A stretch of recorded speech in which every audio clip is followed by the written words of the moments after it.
how do I know this fact is true? He says, I am Jesus whom you're persecuting. 9 appearances of the risen Jesus in those 4 Gospels. So that's 7 ancient sources. Paul was one of the Pharisees who had Jesus crucified. Right. The evidence for the resurrection of Jesus Christ is so overwhelming.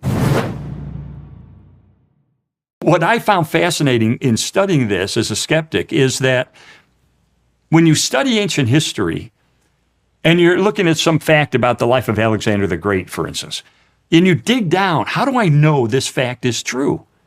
Most of the time, it's based on one source, maybe 2 sources of information.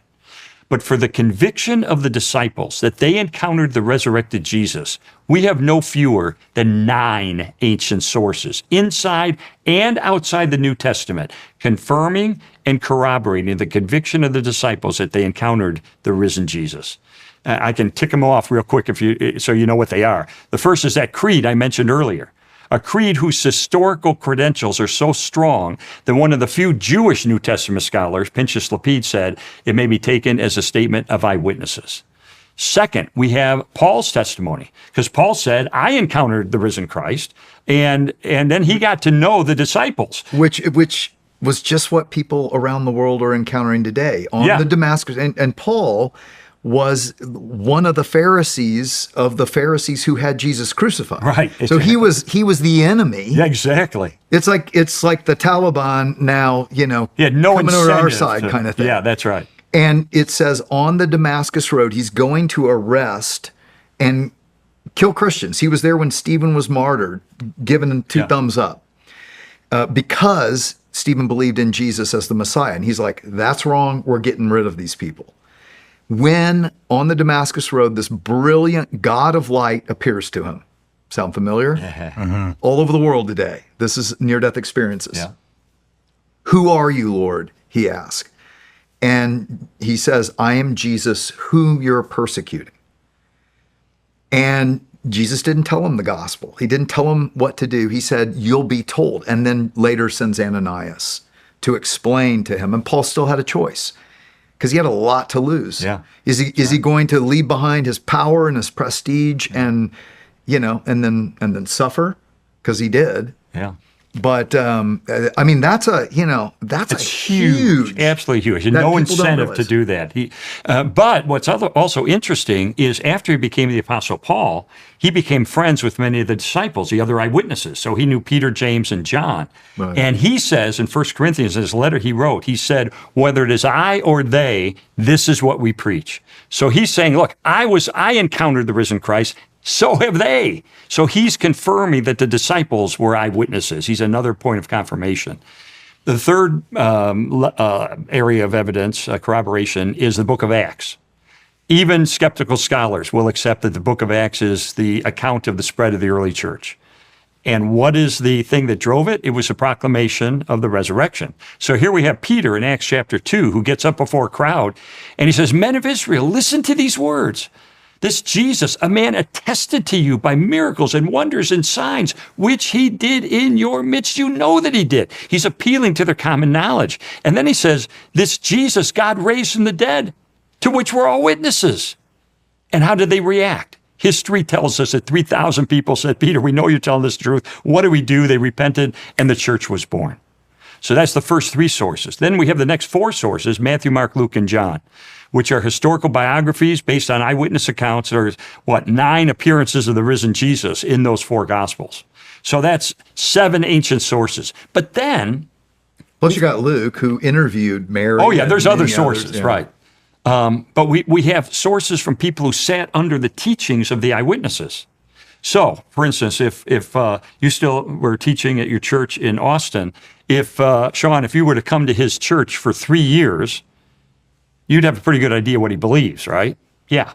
Well, we have writings by people who sat under the teachings of the apostles themselves and can report what they said about the resurrection. So we have a letter that was written by Clement. Clement was, we believe, ordained by Peter himself. And Clement writes a letter in the 1st century to the church in Corinth, and he says that the disciples had complete confidence. Why? Why did they have so much confidence?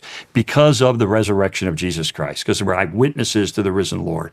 And then Polycarp, who was appointed by John himself to be bishop at Smyrna, he writes a letter to the Philippian church, and he mentions the resurrection 5 times in that letter. And he said, talking about Paul and the other apostles, he said, "For they did not love the present age, but him who died for them and was raised by God on the 3rd day."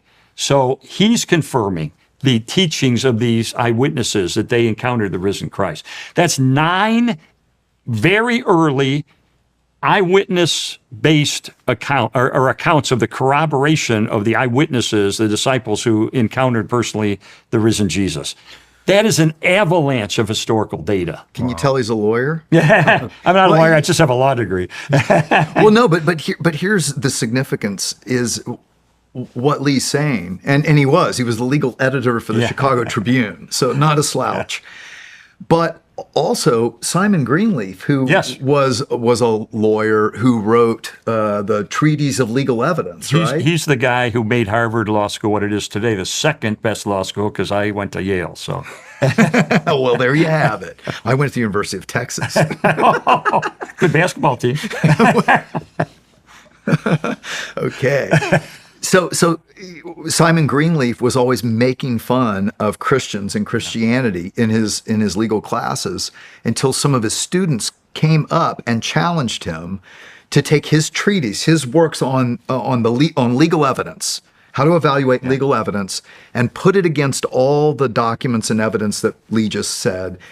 He came to faith just like Lee. I remember when he looked at the evidence. That's right. Same with C.S. Lewis. Yeah, when I was an atheist, I went and I'm doing this investigation into the resurrection. I remember going to the library, and of course, they didn't have Simon Greenleaf's book, which was written in the 1800s. And so I put an interlibrary loan, and it took about 6 months. And 6 months later, they give me this copy from the 1800s of this book by Simon Greenleaf, this great legal scholar who reports on the resurrection and so forth. And it was held together by rubber bands. But back then, we didn't have the internet.